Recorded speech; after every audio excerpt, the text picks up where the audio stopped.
गांव के कोने पर एक दरिया बहता था। वो दरिया आम दरिया जैसा नहीं था। उसका पानी इतना साफ था कि जैसे किसी ने जमीन पर आईना बिछा दिया हो। रात के वक्त जब चांद निकलता तो उसकी रोशनी दरिया में यूं झलकती जैसे आसमान खुद जमीन पर उतर आया हो। दिन के वक्त सूरज की किरणें जब लहरों पर पड़ती तो लगता जैसे सोने के सिक्के पानी पर तैर रहा हो। उसी गांव में एक गरीब खानदान रहता था। उस खानदान का सबसे छोटा फर्द साहिल था, जो सिर्फ 8 बरस का था। छोटा सा, मासूम सा, मगर समझदार और नेक दिल। उसकी अम्मी रात दिन कपड़े सीकर घर के लिए पैसे कमाती थी और अब्बू मजदूरी के लिए रोज निकलते थे, मगर ज्यादातर खाली हाथ वापस आते।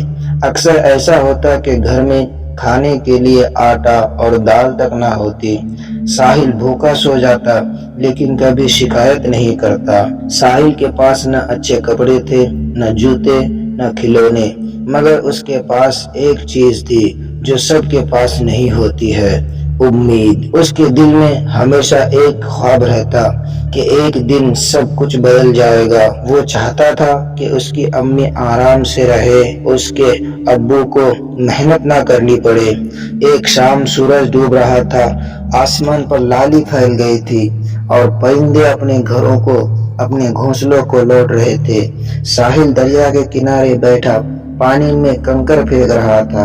लहरें बनकर बार बार वापस उसकी तरफ आ रही थी।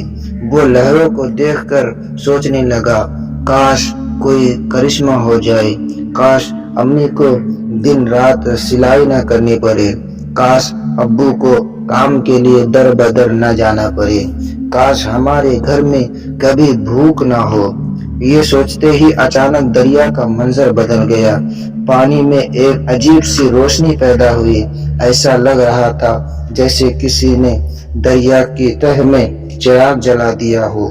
साहिल हैरान होकर खड़ा हो गया और उसने अपनी आंखें मली कि शायद ये उसका वहम हो, मगर नहीं, रोशनी और ज्यादा तेज होती रही। फिर अचानक पानी में हलचल मची, छोटी छोटी लहरें आपस में टकरा रही थी और फिर पानी के बीचों बीच एक सुनहरी जादुई मछली बाहर आई। उसका जिस्म ऐसे चमक रहा था जैसे सोने से तराशा गया हो और उसकी दुम से रोशनी यूं फूट रही थी जैसे सितारे टूटकर उसमें जमा हो गए हो। साहिल की आंखें हैरत से फैल गई, उसका दिल जोर जोर से धड़कने लगा। उसने कभी ख्वाब में भी ऐसा मंजर ना देखा। मछली ने अपनी मीठी और नरम आवाज में कहा, साहिल, तुम्हारी मासूम दुआ आसमान तक पहुंची है। मैं एक जादुई मछली हूँ। अब वक्त आ गया है कि तुम्हारी जिंदगी बदल जाए। साहिल के कानों पर यकीन न आया। वो हैरत और डर के मिले जुले जज्बे के साथ पीछे हटा, मगर मछली की आवाज इतनी मीठी थी कि उसके दिल को सुकून सा मिला। डरो मत साहिल, मछली ने कहा, मैं तुम्हें नुकसान पहुंचाने नहीं आई। मैं तुम्हारे दिल की दुआ सुनकर आई हूँ। तुम्हारी ख्वाहिश है कि तुम्हारी माँ बाप को तकलीफ ना हो। ये एक पाक और नेक ख्वाहिश है, इसीलिए मैं तुम्हें एक मौका देना चाहती हूँ।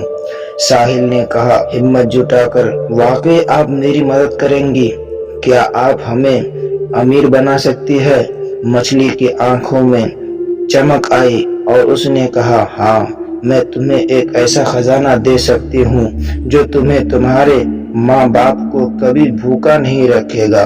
मगर याद रखो, दौलत का असल मतलब सिर्फ सोना चांदी नहीं, असल दौलत नेकी है और दूसरों की मदद है। अगर तुम लालच करोगे तो ये सब खत्म हो जाएगा। साहिल ने फौरन कहा, मैं वादा करता हूँ कि मैं लालच नहीं करूँगा। मैं सिर्फ इतना चाहता हूँ कि मेरी माँ को सिलाई ना करनी पड़े और मेरे अब्बू को काम के लिए रोजाना ना पड़े। मछली ने मुस्कुराकर अपनी चमकती हुई दुम पानी पर मारी। अचानक साहिल के सामने एक छोटी सी लकड़ी की डिबिया आ गई। वो आम सी डिबिया लग रही थी, मगर उसमें से हल्की हल्की रोशनी निकल रही थी। ये जादुई डिबिया है, मछली ने कहा। جب بھی تم اسے کھولو گے اس میں تمہارے گھر کے لیے کھانا، کپڑے اور تھوڑے پیسے نکلیں گے، مگر یاد رکھنا اسے صرف ضرورت کے وقت کھولنا۔ اگر تم اس کا غلط استعمال کرو گے یا فضول خرچی کرو گے تو یہ ڈبیا ہمیشہ کے لیے غائب ہو جائے گی۔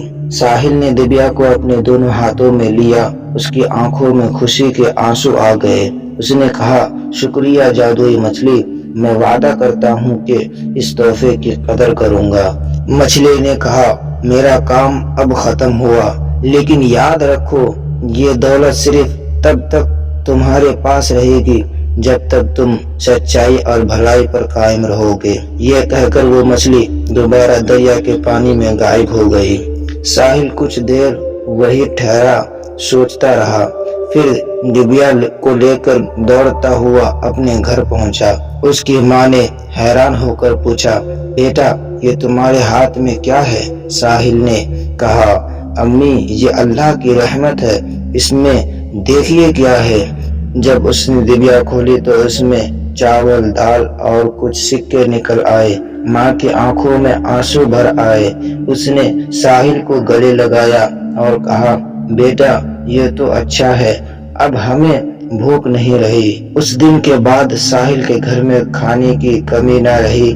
اس کے ابو کے چہرے پر سکون آ گیا اور امی کے ہاتھوں سے سلائی کا وہ بوجھ ہٹ گیا۔